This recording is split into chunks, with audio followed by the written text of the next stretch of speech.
Happy New Year, everybody. Welcome to the Trying to Be Grown podcast. I am your host, Damani Carter, with my esteemed co-host, Mr. Byron Keaton. The Happy New Year introduction came to you at the courtesy of him because he would not let me be creative with the intro. So, Happy New Year. Damani tried to come in here talking about some milk spilling as the intro. It didn't I make any sense. said, He said y'all milk are spilling. here, illin', chillin', and milk spilling with the Trying to Be Grown podcast. But Nobody was want to hear denied. that. Nobody so want to hear that. Welcome to the Trying to Be Grown podcast. Byron, before I get mad, you want to tell them a little bit about what this podcast is going to be about? Yeah, so this podcast is about nothing in particular, but everything at the same time. We're just talking about our transitions into the next chapter of our life, which is adulthood, from jobs to paying more bills than we already pay, and just things along those lines, pop culture, our life experiences, all of that. Yeah, it's going to be a little bit of everything from us. And we're doing what the title says. We are trying to be grown. We're not kids anymore. We're too old for that. But we are really not quite adults yet. We're not real adults. But we're trying to figure this thing out, just like many of you. And this podcast is going to reflect that. And Damani is nowhere near an adult. Y'all will understand that pretty fast. Anyways, we're going to do a little bit of everything. On this show, we're going to try to keep it real with y'all. We're going to try to keep it entertaining. Obviously, I'm going to have to do a better job of that with Buddy standing or sitting next to me. Yeah, we hope that y'all will keep rocking with us. Byron, you want to tell them a little bit about yourself? Sure. I'm almost 24 years old, from Camden, Arkansas. Played football at the University of Arkansas for 3 years, and then I went straight into law school at the University of Arkansas. Going into my last semester, and I'll have completed law school and have my JD, started studying for the bar after that, but it's nothing that I don't really enjoy except for outside for the most part. I really don't like going outside. Too much nature for me, but everything else, I'm all for it. And so you telling me after this semester, I get popped for something, I need to call you? Sure, but technically no. You have to wait until I take the bar and then get my results. But I could. So after I take the bar, you should be able to get me off. Like, it's just blue collar stuff, or I get pulled over going 90 and a 25. I should call you too. I really don't want to be doing that type of work, but we'll see. You gonna bill me for it? Yeah, you bill. Full price. You're garbage. Full price. You're a garbage human being. But I guess that's enough about you. You can get a free consultation. Anyways, I'm Damani Carter. I'm from Fayetteville, Arkansas. I'm 23, about to be 24. I played loosely. I was on the team with the Razorbacks for 4 years. You started as a true freshman. And then the first game of the season. Shut up. Don't talk to me no more.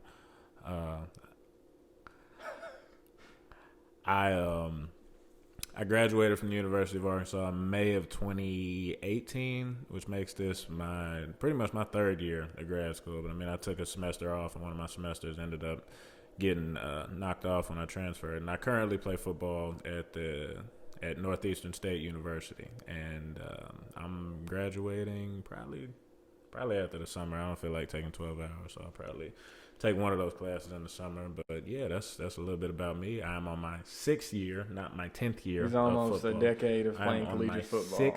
This is unprecedented. 6th year. Almost a decade. No, 6-year seniors happen relatively often. Normally it's a 6-year senior and they play in the fall. You're playing in the spring. Yeah, but that's because So your first year of playing was 2015. I don't want to talk to you anymore. I'm just saying, that's almost 10 years. You round 5 up to 6. I mean, you round 6 up to 10. 10 years of playing football. One of the fundamental reasons that I decided to do this podcast is I decided to room with him in the spring of 2016. So I've been dealing with stuff like this for the better part of the last 5 years now. So I need somebody else to see this. I need somebody else to understand what I deal with. I need y'all to see what kind of idiocy that I've been dealing with for the last 5 years. So Here we are. They're trying to be. You are by far the most argumentative person. Actually, you're second. Most argumentative person I know. Byron. Only one person is past you, and they just passed you recently. And you know who that is. Time out. Flag on the play. Are you saying that I'm more argumentative than you are? Yes.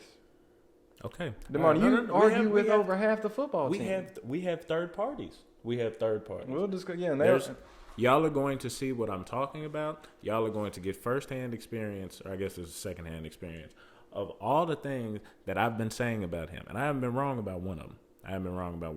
But we will get into those at a later date. I promise you will see more of him being him. I'm entertaining. That I'm talking about. You are entertaining at times, but there's also an aggravating part of you that I think you don't want to acknowledge. I don't do anything. I'm always right. Whatever. But that's enough about us and our experience. Let me transition to another question, Byron. What are your New Year's resolutions for this year? I have a few that I've thought about, but the main one I really want to hit on this year is to be more intentional in everything that I do. I like that one. And so I want to be more intentional in my schoolwork, studying, working out, just literally everything. And then I kind of started this in the later part of 2020, and it seemed to work where it allowed me to set me up better to achieve all of my goals that I wanted to achieve. And I think it is beneficial, and I heard this from another attorney at some event that I was at, and he was like, just start being more intentional. And I really just thought about that, and sayings like those normally stick with me, and it's worked so far. I plan to use that. So in the latter half of 2020, you were able to apply this with a little bit of success, is what you're saying. Mm-hmm. Okay. So before that, how was your approach any different? I kind of took some things for granted to where, like, for example, in undergrad, I still had good grades, but I could have had better grades. Mm-hmm. And so I kind of just went through, I wouldn't say go through the motion because I still did fairly well, but I didn't give it my all, I would say. I kind of just relied on some of the skills that I already had, attending class, and would go from there. I was not adding in a whole bunch of extra work on my end that I could have done that I just didn't think to do. But I wasn't being intentional with my time at that point. I got you. Yeah. Okay. Well, that makes sense. How did you do on your New Year's resolution goals from last year? I would say I did fairly well. Fairly well? That sounds kind of questionable. I did fairly well. My goal I came up with last year was to run 1,000 miles. And the reason I wanted to do that goal was so that I could get out of my football playing weight into an everyday life weight. And so decided to do 1,000 miles, which was about 3 miles a day for most of the year, excluding some weekends. And I would say January, I did pretty well. I was running 3 miles a day, just about every day for the first 16 or so days. School started back. I started cutting back a little bit because I was doing a little bit more weightlifting, things like that. Can't run 3 miles with sore legs where you can't walk all the way. So why wouldn't you just run before you lifted? It doesn't work that way for me. Oh, it doesn't work that way. I run after. Oh, okay. Yeah. So how did you end up on the 1,000 miles goal? Is what I I don't know the exact number I had. Was it 1,000? It was not 1,000. It was not 1,000. It was less than 1,000. It was less than 1,000. But the main goal I wanted was to lose the weight, and I lost. Was the main goal. And I lost 12 pounds. Where I'm now in the 170, 175, 174 range. It's where I wanted to be. Okay, but you failed on the goal of running 1,000 miles. You do realize that, right? Failure to you is not the same as failure to me. I feel I achieved my goal. So you set a goal to do something and you didn't do it. But why did I set that goal? But it doesn't. You still I set the goal to lose weight and I lost weight. You still set the goal. Okay, my goal is to lose weight and I lost weight. But you failed on your goal to run 1,000 miles. You do realize this, right? But also, it wasn't my fault. It was things out of my control. We had a pandemic occur. Did the pandemic occur in January when you stopped running? It started in February. No. The first U.S. case was like, I think, February We were still 15th. doing everything normal in February. I wasn't. I was taking precautions. Oh, really?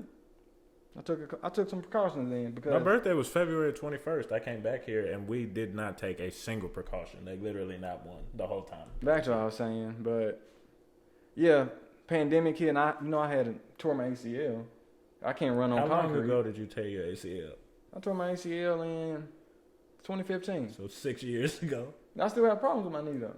Sore. When it rains, my knee hurts. All right. I can't run on concrete.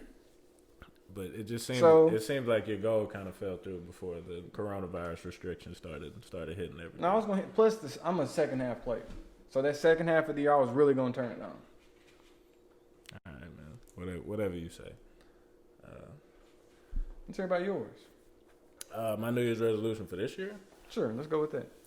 My New Year's resolution for this year is to just be less goal-oriented and more task-oriented. And I know that might sound confusing, but it's the way that it was conceptualized. I'm kind of borrowing from one of our former strength coaches. Shout out to Coach Herb, because he broke it down for us one day like this. He said that he's task-oriented instead of being goal-oriented, because goals are kind of overarching and don't focus as much on the everyday things that are going to get us to those goals.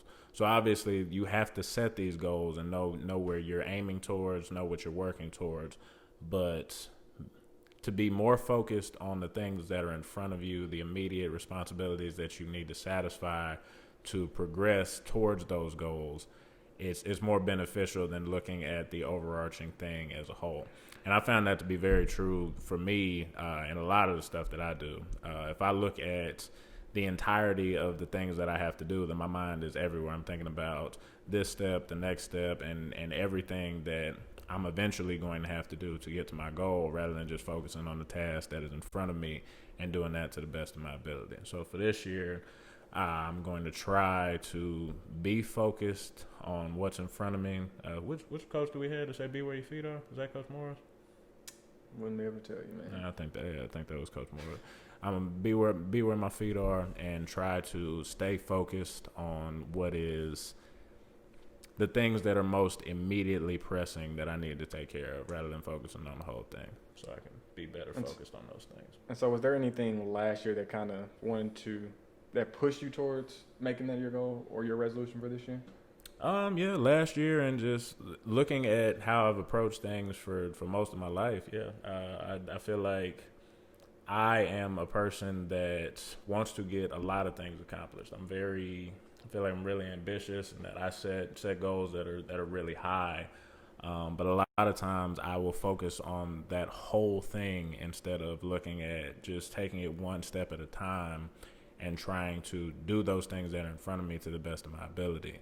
So instead of doing everything to the highest level possible, I focus on the whole thing, and my mind is kind of always all over the place. I'm just going to try to downshift my focus, be more focused on the task that is in front of me, and hopefully that'll make me more effective in everything. Okay. And so what were your resolutions for this past year? I don't remember. I have no recollection whatsoever, so I don't know if I got them or not. It sounds like you didn't get them if you don't know what they are.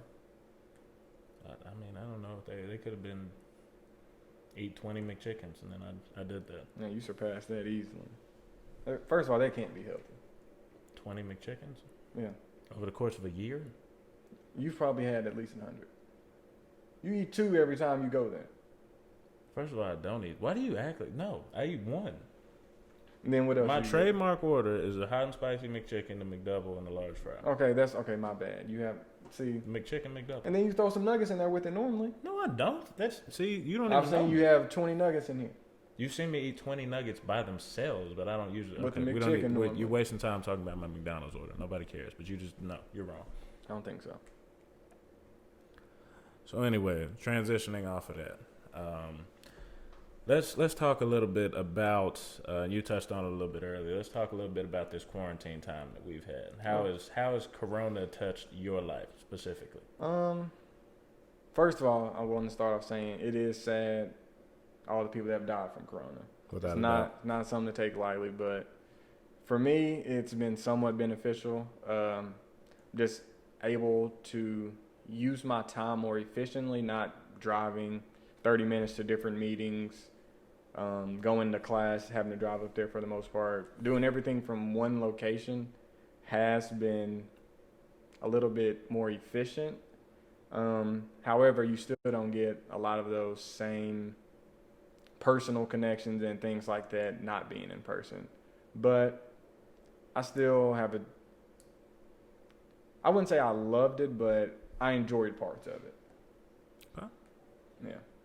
Still could work out for the most part at the house. Had to change up my workouts. Learning was a little different. Just once you adjust, you're fine now. How about you? It was an adjustment for me. I had a football season get canceled, postponed. We didn't know it was postponed at first, but Year 9? Anyways, we ended up. I transitioned from being in the middle of the summer thinking I was gonna have an 11-game season to 10 games to I think 7. I think is where we went next, and then just no season at all. But it ended up being that we get a chance to play in the spring. But a lot of the time I spent just working on my craft, trying to get better for whatever opportunities I have in football that are left. Just studying, trying to make my football mind a little bit sharper, and then obviously doing school stuff. But I spent a lot of time solo, so a lot of the time I was able to just focus on myself and think about just general ways to improve the way I do things, and that's kind of how I arrived at my New Year's resolution. But yeah, it was definitely an adjustment, as it was for obviously a bunch of people out there. But it taught me a lot, and I feel like I have come out of it a little bit better, a little bit stronger, and just waiting to see what's next.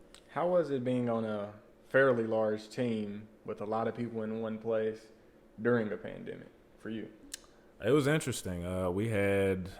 Obviously, I had my little quarantine time because we had a mutual friend who I thought it was over.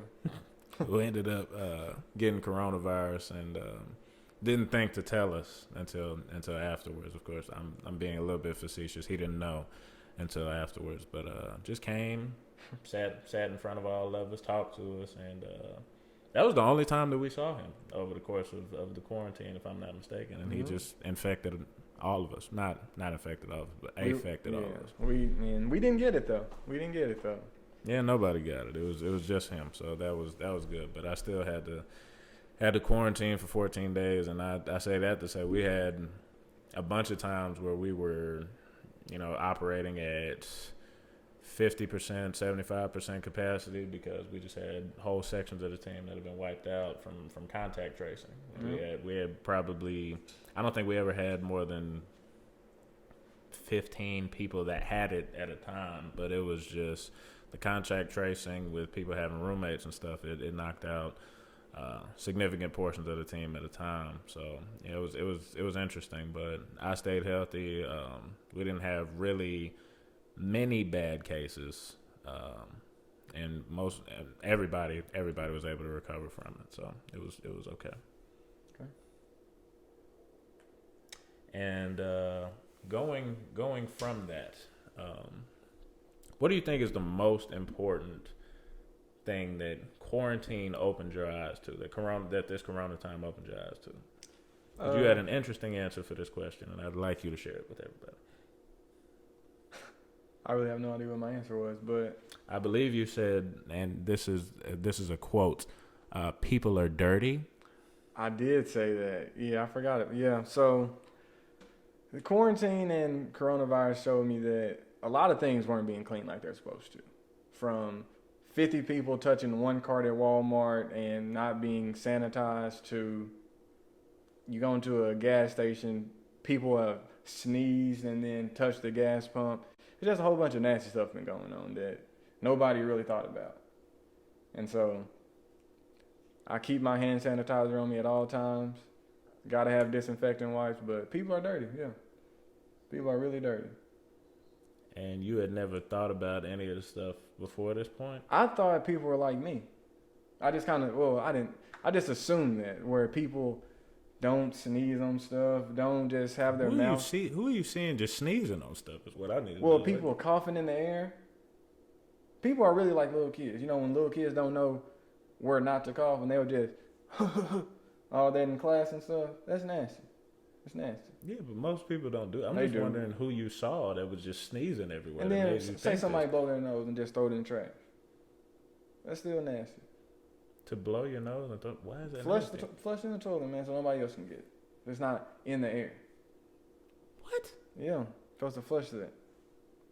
What if you don't have a toilet near you? You think somebody's supposed to Go go to find the a toilet. bathroom every time they go? Okay, I think you're a little bit. People dirty though, man. From gas pumps to stores to everything, really. Well, yeah, I kind of think- like the mask though. It requires people not to just have their hot breath everywhere, all kind of stuff like that. Prevents a lot. Well, yeah, I think spatially we were, as a people, getting a little bit too close to Way each other. too close. Way too that- close. That did help there, but I just feel like you've kind of taken it to a whole nother level with saying that people are just sneezing everywhere. People were sneezing everywhere, coughing everywhere. Now, if you cough, like I was in a barber shop, I had just got there, a cough came on me. I had to hold a cough for 30 minutes. You thought you was going to get kicked out. Well, my face was turning red. I held that cough in though. I think that's something good though. People don't need to just cough in there.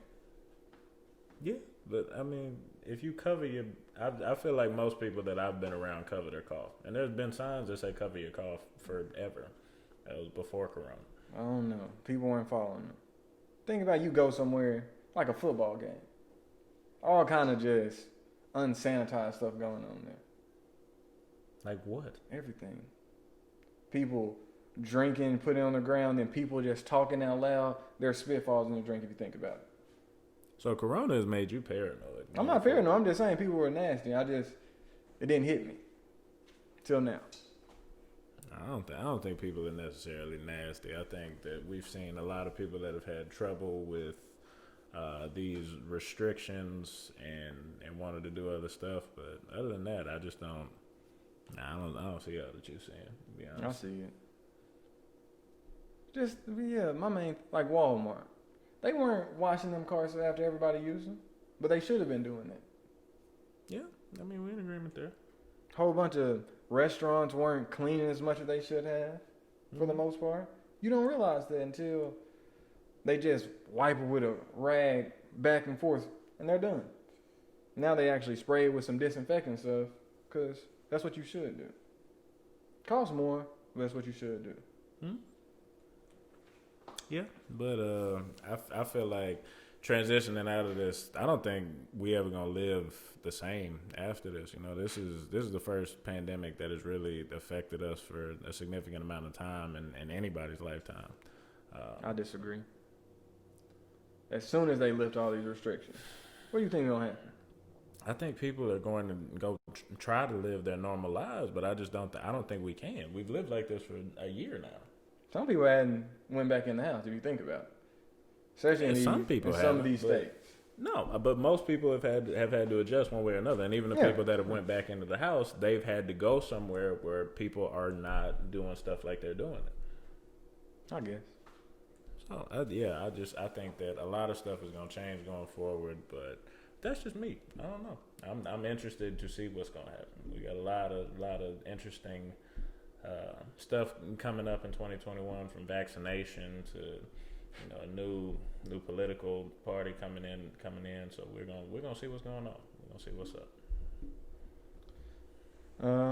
So there was one more thing we had to discuss. You can go ahead. You want to tell everybody about your gym resolution for this year? Sure. The first one should be don't pass out. That should be the first one. That should be your first one. Why would I pass out? I mean, you should have asked yourself that in February before you scared a whole bunch of people. That was different though. In February, Super Bowl weekend, you can't watch the Super Bowl and not work out that day. At least that's how I feel.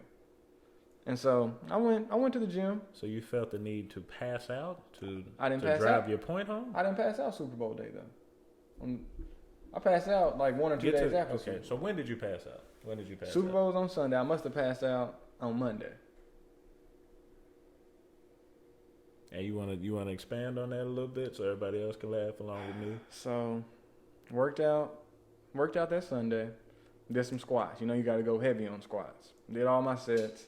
But after I was leaving, actually on my last set, felt a little pinch or tightness in my back. I was like, I don't know what that is, but kept going about my life. The next day, I go up to the gym with Colton. He was like, we got to do legs. I'm like, okay, that's fine, but I can't do squats because it's kind of got some tightness in my back. He was like, that's no problem. I don't do squat anyway. We can just do leg press. So I get up there, ready to do leg press. You got to put big weight on. I put my big weight, and then get the full range of motion on the first 3. The 4th or 5th one, it was like a little pinch, and I kind of jumped. What happened after that? I got the weight up, and so sat there. I'm a little lightheaded, but I stand up, try to walk it off. I shouldn't have walked it off. I should have just sat down a little longer, and that made me. I passed out. Well, I didn't. I guess it would be more. I guess it would be a feint because it was quick. I just was standing up, and I just dropped and hit the ground. Little Beats Pro fell out my ear. But I was on the ground. I was just. What did you try to do to play it off when you came to? What did you do to try I just looked at my phone, act like I was just laying there on my phone. People were looking at me. It was a couple of people right there on the squad rack. They were looking at me. Like, are you okay? Are you okay? Our witness account say the whole gym stopped to make sure that he was okay, just because I think I hit the ground pretty hard because I didn't stop myself, and it was like a backwards fall. It wasn't forward. So, yeah. And it happened to be a EMT. You fell straight on your head. It was an EMT guy there, and so he just checked me out, and he was like, "Yeah, you're all good. It seems like you just have some type of thing in my back." And I was back working out 3 weeks later, full force. Mm-hmm. It was a good time. Yeah, I mean, it was a good time for me because that might have been the funniest story I heard in all of 2020 was you passing out in the gym. I didn't expect it. That was great. So that's my goal for you is to just not have that happen again. And if it does, have you ever passed out? I hope somebody get it on video. I don't believe that. Nobody got it on video though. I'm good. Yeah, and I'm hoping if anybody has that footage, if anybody working in or near, what gym was it at? I'm not telling you.